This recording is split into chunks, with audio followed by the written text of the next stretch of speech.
Good morning, students. In our last lecture,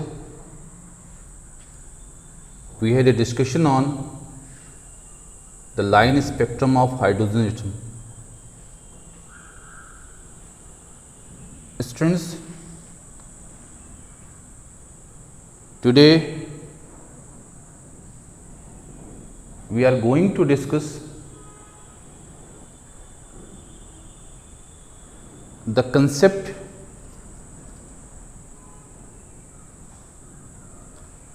which was proposed to explain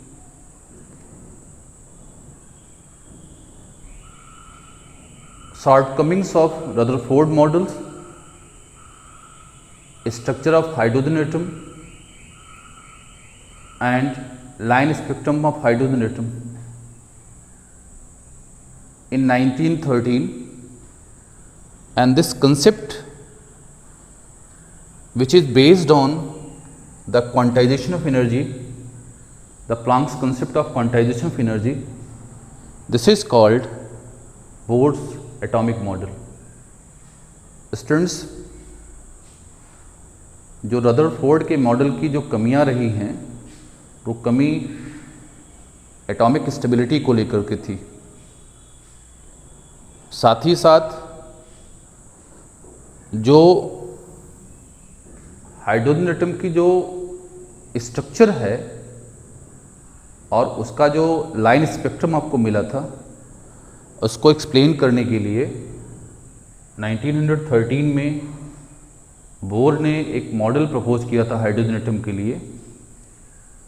इस atomic model को हम लोग bourse atomic model कहते हैं। Students, the Bohr's atomic model is based on following set of postulates. तो जो पहली postulate थी बोर एटॉमिक मॉडल की वो ये थी कि electron, specifically solitary electron, solitary electron का मतलब जो अकेला इलेक्ट्रॉन है। आप जानते हो ना कि इलेक्ट्रॉन हाइड्रोजन में एक ही होता है एटम में। The solitary electron of hydrogen atom can move around the nucleus in a concentric circular path which are called as orbit. बेटे, जिस कंसेंट्रिक सर्कुलर पाथ में आपका इलेक्ट्रॉन मूव कर सकता है उसको बोर ने ऑर्बिट कहा था या स्टेशनरी स्टेट बोला था इसको। These circular paths are also known as stationary state or these are also called as allowed energy states. इसको चाहे एनर्जी स्टेट आप बोल दो चाहे अलाउड एनर्जी स्टेट बोल सकते हो। तो these three names can be given to the to the circular paths which are concentric about the nucleus in which electron can move here. Students, ये जो हमारे कंसेंट्रिक पाथ्स हैं जरा समझिए इनके बारे में। इनको स्टेशनरी इसलिए बोलते हैं हम लोग, स्टेशनरी स्टेट नाम इसका इसलिए दिए हैं क्योंकि बेटे इसकी जो दो पैरामीटर्स हैं, एक तो एनर्जी तो दूसरी रेडियस, ये दोनों हमारे स्टेशनरी हैं, मतलब दोनों कांस्टेंट हैं। किसी भी स्टेट की ना तो रेडियस बदल सकती है ना तो उसकी अपनी एनर्जी बदल सकती है। This two are constant parameters for a particular stationary state, that is why it is called as a stationary state. ही बेटे, जो सेकेंड पोस्टुलेट थी वो energy of electron does not change with change in time. मतलब जब तक electron किसी एक पर्टिकुलर सर्कुलर पाथ में मूव करता रहेगा, किसी एक स्टेशनरी स्टेट में मूव करेगा, तब तक वो अपनी जो एनर्जी है, एनर्जी का मतलब हुआ पोटेंशियल एनर्जी और बेटे जो काइनेटिक एनर्जी का जो सम है, जिसको आप आपकी मैकेनिकल एनर्जी बोल सकते हो, वो नहीं चेंज होगी, that remains constant. but when electron undergoes a transition either from lower energy state to the higher one or from higher to lower one, बेटे इसकी एनर्जी तब जाके change, it can undergo change in its energy here. समझिए, जैसे मैं आपसे कहूँ कि बेटे क्या है कि आपके पास दो एनर्जी स्टेट हैं आपके हाइड्रोजन में, एक को मान लो NF कह दिया बेटे, एक को हमने NI कह दिया, तो दो सिचुएशन बन सकती है। आपका जो सॉलिटरी इलेक्ट्रॉन है, जो अकेला इलेक्ट्रॉन है, वो यहाँ से यहाँ जा सकता है या यहाँ से यहाँ आ सकता है। जब वो NF से हायर स्टेट से लोअर में आएगा तो एनर्जी रिलीज करेगा, तो यहाँ डेल्टा E की वैल्यू लेस देन 0 होगी, और जब ये एब्जॉर्ब करेगा तो यहाँ delta E is greater than 0 होना चाहिए। यहाँ चेंज होगा when the electron undergo transition from either from lower state to the higher one or from higher to lower energy state here। बेटे ये सेकेंड पॉस्टुलेट थी। इसके बाद जो थर्ड पॉस्टुलेट है, पता है जी बेटे ये एनर्जी एब्जॉर्ब करेगा आपका इलेक्ट्रॉन या एमिट करेगा।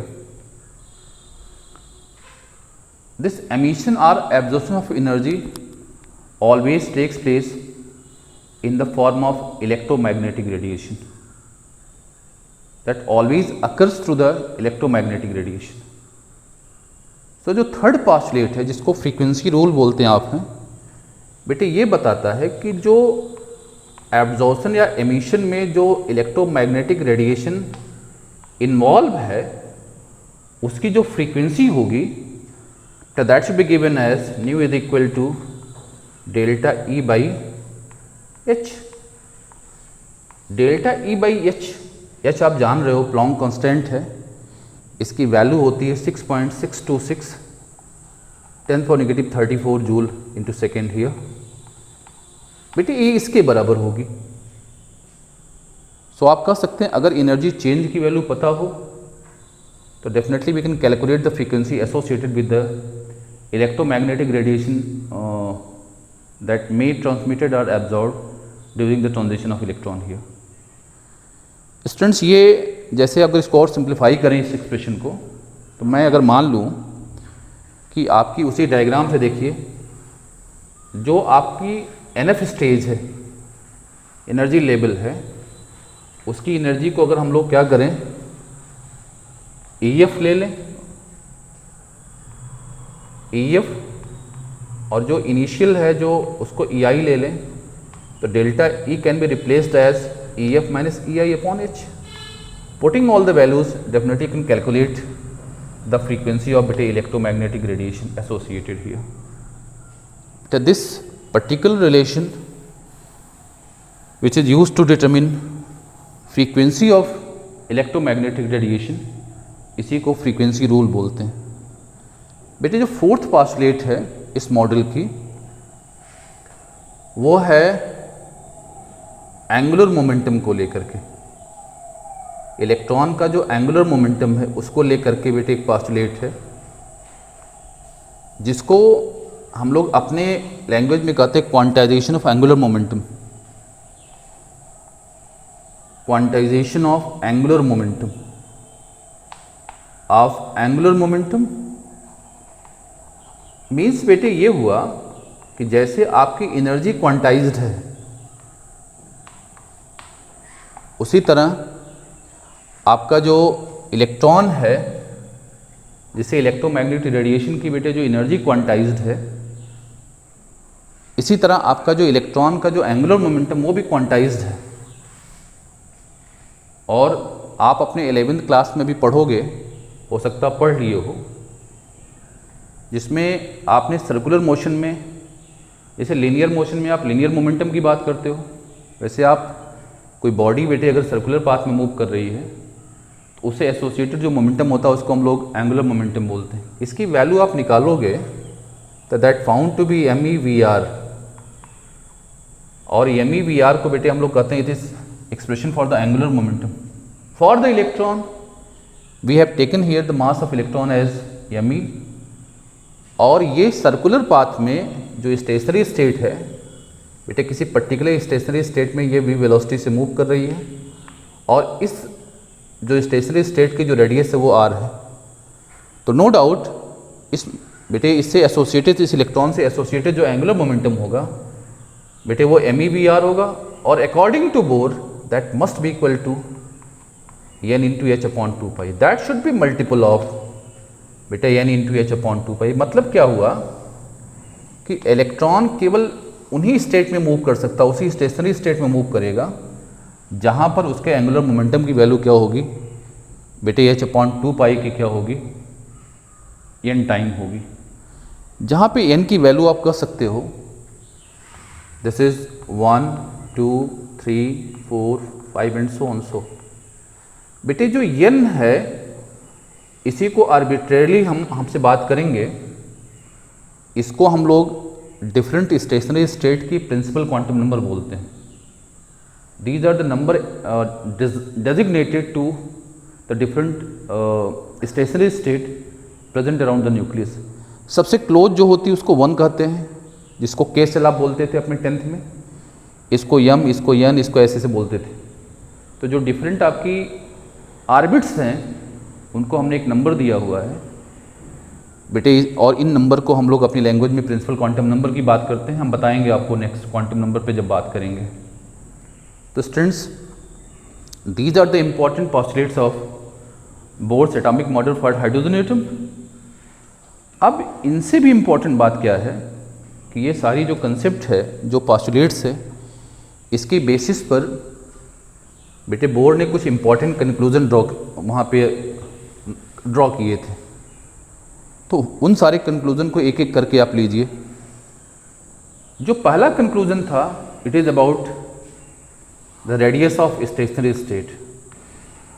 मान लो जो स्टेशनरी स्टेट आप ले रहे हो उसकी प्रिंसिपल क्वांटम नंबर अगर n है तो उस n वाली प्रिंसिपल क्वांटम नंबर वाली जो बेटे हमारी स्टेशनरी स्टेट होगी उसकी जो रेडियस वैल्यू होगी that should be equal to n square a not.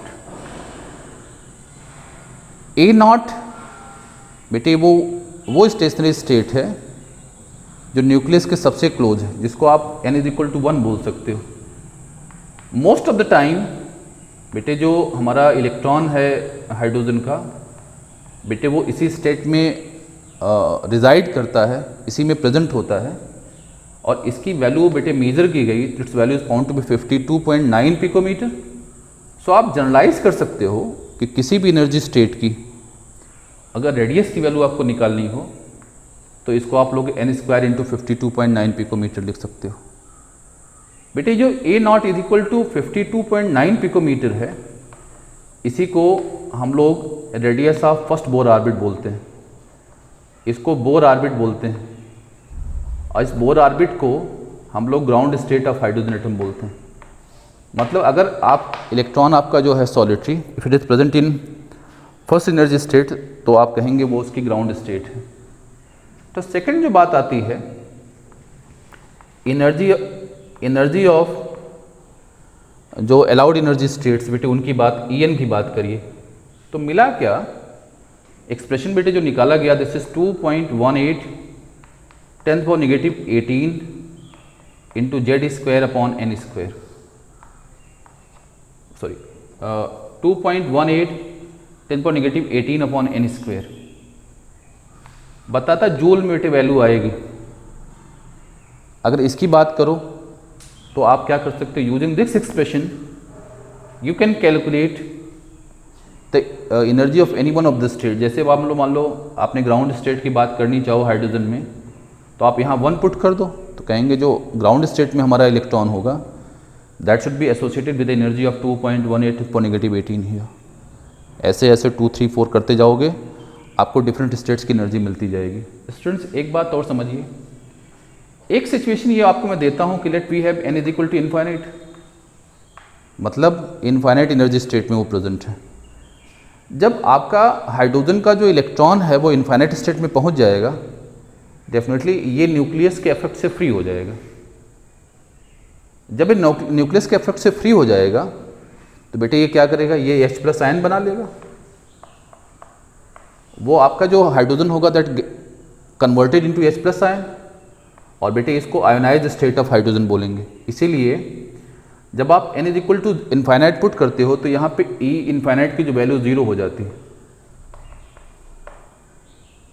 मतलब सबसे मैक्सिमम एनर्जी कब हाइड्रोजन की होगी जबकि वो न्यूक्लियस इफेक्ट से इन्फ्लुएंस से एकदम दूर होगा। लेकिन जैसे जैसे वो न्यूक्लियस के करीब होता जाएगा उसकी एनर्जी डिक्रीज करती जाएगी, और चूंकि एनर्जी डिक्रीज करती है as the electron comes closer to nucleus, इसीलिए आपने यहाँ पे साइन माइनस लगाया हुआ है। This shows the decrease in energy of electron when it comes closer to the nucleus here. So बेटे ये दो बातें इंपॉर्टेंट थी। This is regarding the calculation of radius of any one of the stationary state as well as the energy of any one of the stationary state for hydrogen atom। बेटे एक बात और उन्होंने कही थी, इसी तरह से एक कंक्लूजन और ड्रॉ किया था, that about hydrogen like ions. तो हाइड्रोजन लाइक आयंस जो थे वो उसमें आते हैं helium plus ion, helium ion आपका आ जाएगा, बेरिलियम आ जाएगा, आपका लिथियम आ जाएगा, ये सारे आयंस आ जाएंगे। बेटे पता है ये आयन एक मामले में हाइड्रोजन के सिमिलर हैं, वो ये है कि इनमें भी एक ही इलेक्ट्रॉन प्रेजेंट है, that also contain that solitary electron here. बेटे हमारा जो एक्सप्रेशन था बोर मॉडल का, this is equally applicable in the case of hydrogen like ions. लेकिन बेटे under the some simple modifications here, जैसे मैं बात करूं कि अगर इन स्पेसीज का आप आर एन निकालना चाहते हो, इनकी रेडियस निकालना, स्टेशनरी स्टेट की निकालना चाहते हो, तो इसकी स्टेशनरी स्टेट की जो रेडियस होगी n square 52.9 upon this is Z here. तो इसका यूज करके आप क्या कर सकते हो, उनकी रेडियस वैल्यू कैलकुलेट कर सकते हो।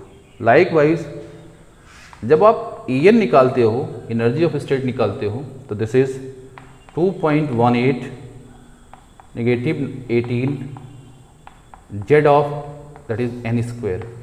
बेटे इसका यूज करके आप जूल में निकालोगे वैल्यू, इसकी वैल्यू पिकोमीटर में आएगी, यहाँ भी वैल्यू पिकोमीटर में आएगी, यहाँ भी जूल में आएगी।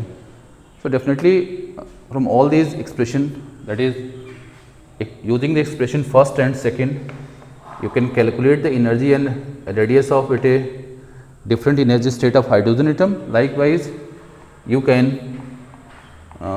calculate the radius as well the energy of different stationary state for hydrogen like ions to using this expression here. Thank you.